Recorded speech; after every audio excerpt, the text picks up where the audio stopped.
Boa noite.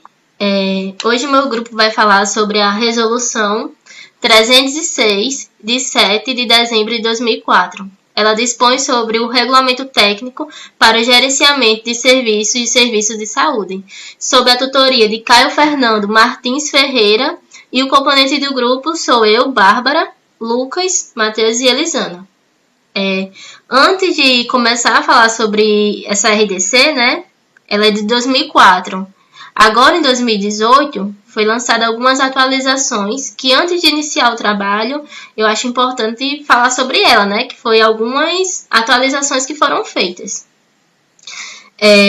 Primeiro, ela falou que o carro coletor de limpeza deve ter uma válvula, certo? Na sua caçamba, para quando for feita a limpeza dele, né? Ter para onde escorrer a água. Fala também que agora existe uma proibição de recap de agulhas, dá novas normas de como se deve ser feito um aterro sanitário, e fala também que os resíduos do grupo A devem ser trocados a cada 48 horas. Então agora, isso aqui são as atualizações, né, que foram feitas nessa lei. Agora eu vou começar a falar da nossa, né, que é de 2004. O capítulo 1 dela fala do histórico. Inicialmente, quem fazia essa regulamentação era a Resolução 283/2001 da Comana. Então, ela, né, que fazia todo esse regimento. Depois de um ano de discussões entre a Anvisa e o Ministério do Meio Ambiente, chegaram à conclusão, né, e fizeram a nossa, que é a que eu estou falando agora, que é a 306/2004. O capítulo 2 vai falar da abrangência dela. E ela diz que essa regulamentação aplica-se a todos os geradores de resíduos de serviços de saúde. E ela também dá alguns exemplos, né, de quem são esses geradores. Aí eles falam que é o atendimento à saúde humana ou animal, seja ela domiciliar ou de campo, laboratórios analíticos, necrotérios, funerárias, serviços de medicina legal, drogarias, farmácias de manipulação, estabelecimento de ensino e pesquisa na área da saúde, centro de zoonoses, distribuidores de produtos farmacêuticos, distribuidores de produtos de materiais, unidades móveis de atendimento à saúde, serviços de acupuntura, serviços de tatuagem, entre outros similares. Ele também diz que os locais, né, onde tem fontes radioativas, não é essa regulamentação que vai regir ele, vai ser a Comissão Nacional de Energia Nuclear.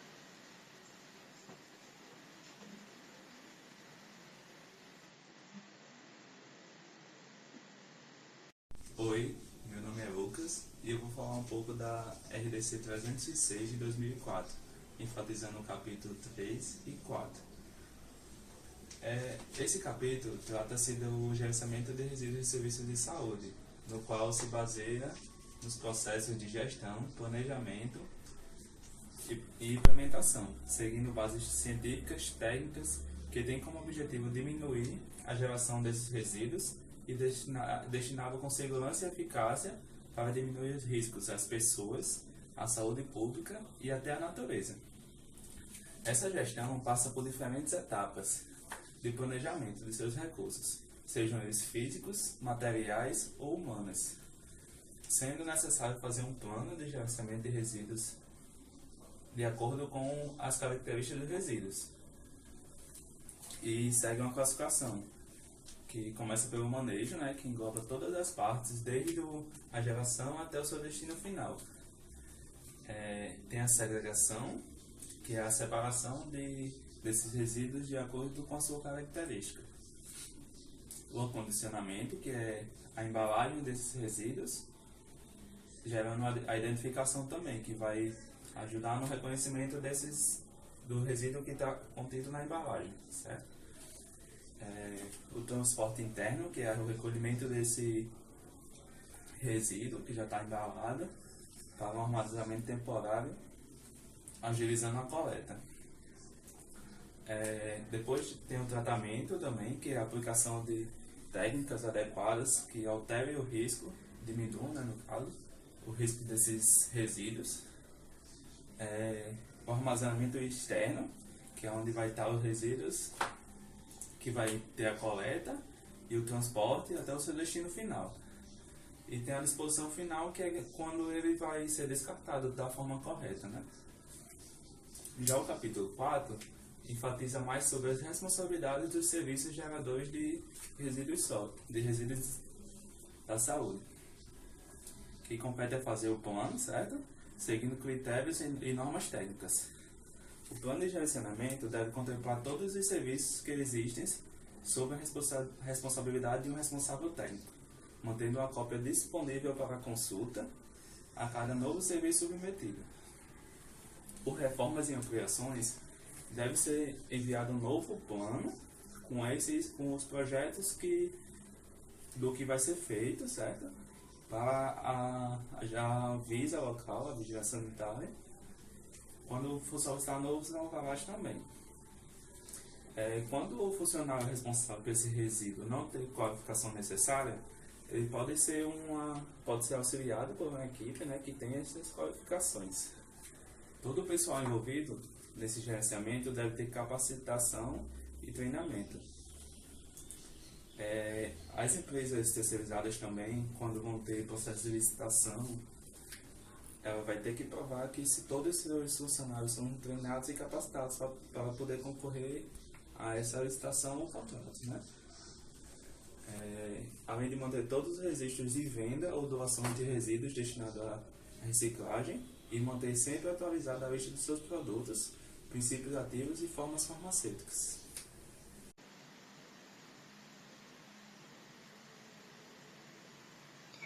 O capítulo 5, ele vai falar sobre o plano de gerenciamento de resíduos de serviço de saúde, né? E aqui eu estou trazendo os pontos mais importantes dele. Primeiro, ele diz que é de competência de todo gerador de resíduos de serviço de saúde a elaborar seu próprio plano de gerenciamento. E ele diz também, né, que esse plano ele deve contemplar aspectos referentes à geração, segregação, acondicionamento, coleta, armazenamento, transporte, tratamento e disposição, assim como ações de proteção à saúde pública e meio ambiente.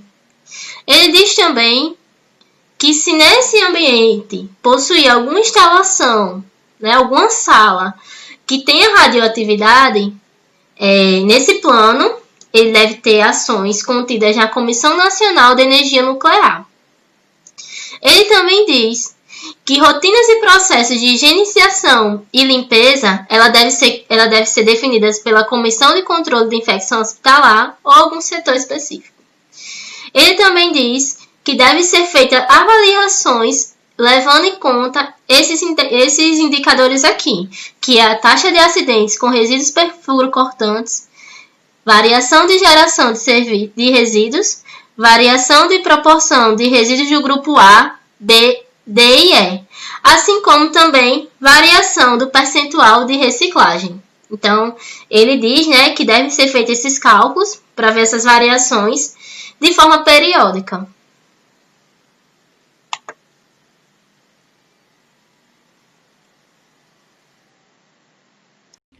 De acordo com a RDC 306, de 7 de dezembro de 2004, vou falar um pouquinho sobre o armazenamento externo. Consiste na guarda dos recipientes de resíduo até a realização da etapa de coleta externa e em ambiente exclusivo com acesso facilitado para os veículos coletores. Neste local não é permitida a manutenção dos sacos de resíduos fora dos recipientes ali estacionados. O tratamento consiste na descontaminação dos resíduos, desinfecção ou esterilização por meios físicos e químicos, realizada em condições de segurança e eficácia comprovada no local de geração, a fim de modificar as características químicas, físicas e biológicas dos resíduos e promover a redução, a eliminação ou neutralização dos agentes nocivos à saúde humana, animal e ao ambiente.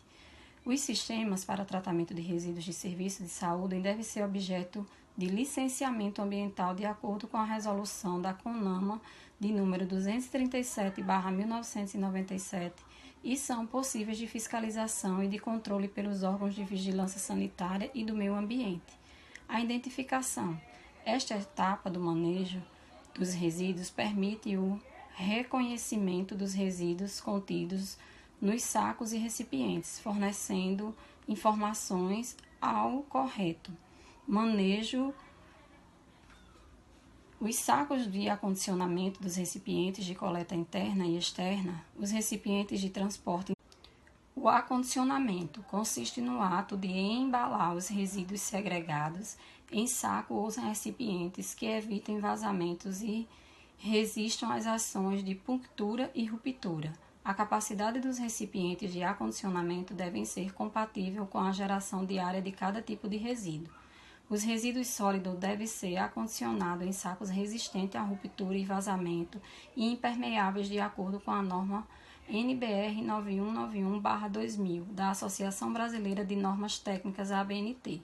Deve ser respeitado o limite de peso de cada saco, além de material lavável resistente ao processo de descontaminação utilizado pelo laboratório com tampa prolida de sistema de abertura, sem contato manual e possuir cantos arredondados.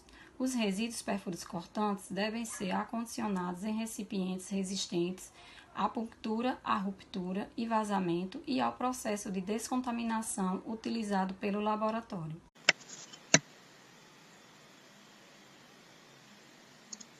O capítulo 7, ele vai falar sobre a segurança ocupacional, ou seja, a segurança do trabalhador. Eu trouxe aqui, alguns pontos mais importantes desse capítulo.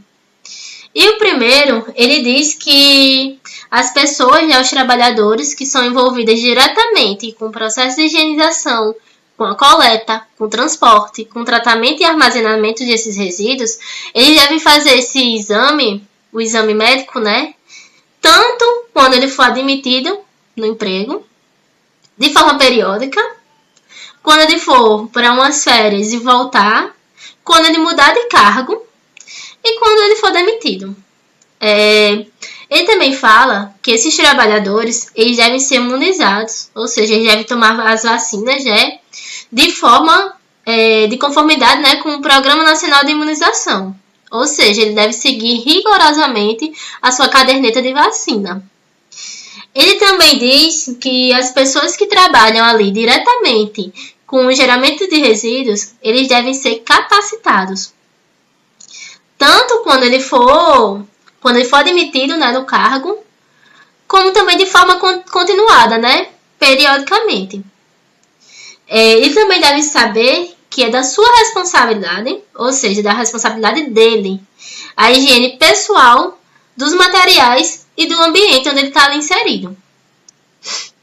Ele também fala que deve existir uma capacitação para falar sobre como utilizar e a importância da utilização correta de equipamentos de proteção individual, ou seja, os EPIs, uniforme, luvas, avental, máscara, botas, luvas, entre outros, E ele também diz que deve ter essa capacitação, de forma continuada, independentemente do vínculo empregatício.